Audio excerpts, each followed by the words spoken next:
Kung naniniwala si Senator Amy Marcos na mali ang naging hakbang ng gobyernong Marcos sa usapin ng pag-aresto at pagpapadala kay dating Pangulong Rodrigo Duterte sa The Hague, dapat anya itong panagutin at sampahan ang kanyang kapatid ng impeachment case.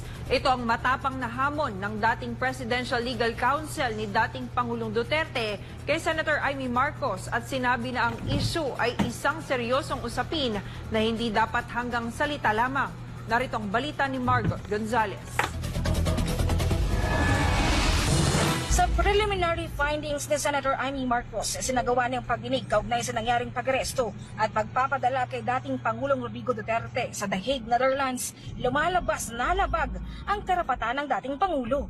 Lumilitaw rin na hindi obligadong arestuhin ang Pilipinas si Duterte, ngunit tila ang gobyerno pa mismo ang nagpilit na maipadala siya sa International Criminal Court. Yung ating pamahalaan ang determinado na lumahok doon sa pag-aresto ni Presidente Duterte at ikatlo na nalabag ang ilang karapatan ni Presidente Duterte sa ilalim ng Saligang Batas ng Pilipinas. Sinabi rin ni Senator Amy Marcos na may mga nagalit sa mga nabunyag sa pagdinig. Hindi ko naman intensyon na anti-administration yung hearing. As a matter of fact, kung maaalala ninyo, halos lahat ng testigo galing gobyerno. Hindi ko naman alam yung mga sagot nila. Kaya nga ako nagtatanong kasi hindi ko alam yung sagot. Malay ko ba kung anong sasagutin nila? Nung hindi sila magkasundo at hindi tumutugma yung mga sagot nila, hindi maganda yung itsura ng pamahalaan. Nagalit yata sa akin na nabunyag yon sa aking hearing.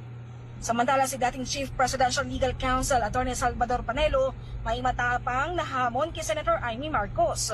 Kung naniniwala raw ito na may pagkakamali ang gobyerno laban kay dating Pangulong Duterte, dapat daw ay maghain siya ng impeachment case laban sa sarili niyang kapatid.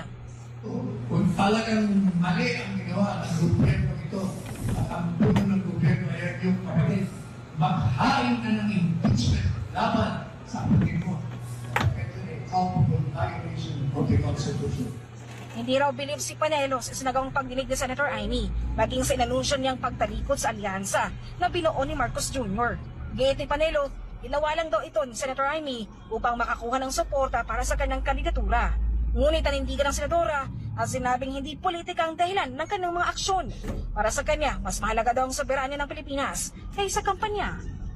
Hindi naman na eleksyon, kampanya, politika ang pinaka-importante. Nangingibabaw sa akin itong mga dagok sa ating kalayaan, sa ating soberanya.